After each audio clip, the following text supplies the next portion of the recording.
সব হাসিতেই সুখ থাকে না, এটা আমি সেদিনই বুঝেছি যেদিন আমি হাসি দিয়ে দুঃখ লুকাতে চেয়েছিলাম। দুঃখ আমাকে পাগলের মতো ভালোবাসে। কেন জানো? আমি যে বোকা। সুখ খুঁজি মানুষের কাছে। যদি ভালো পেন্সিল নাই হতে পারো, কারো সুখের গল্প লিখিয়েছ, তাহলে ভালো রাবারও হতে যেও না কারো দুঃখ মোছার জন্য। কি লিখবো আর কি করবে? 2 লাইন ক্যাপশন পড়ে কি আমাকে চিনবেন? খারাপ পরিস্থিতি না মানুষকে অনেক কিছু শেখায়।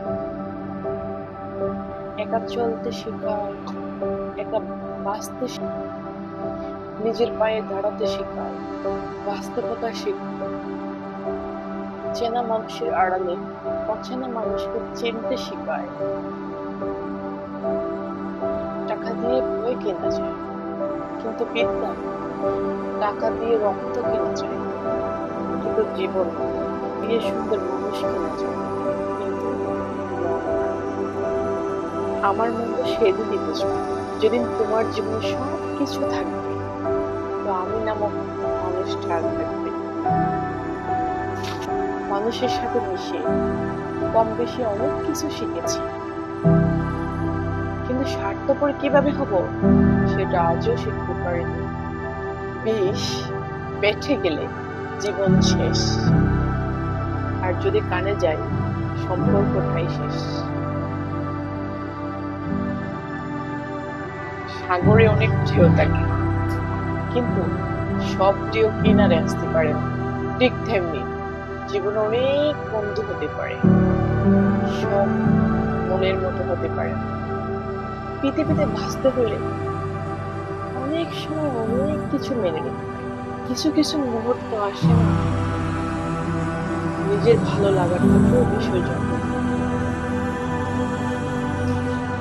যে পাখি একবার বাইরের খাবার খেয়ে গেছে, তাকে ছেড়ে দেওয়াই উচিত। কারণ তুমি যতই চেষ্টা করো, তাকে আর পোষ মানাতে পারবে না। অতীতে মানুষের কাপড় ছিল খুবই নোংরা, মনটা খুব পরিষ্কার, কিন্তু বর্তমান মানুষের অবস্থা কাপড় খুব পরিষ্কার, কিন্তু মনটা এতই নোংরা।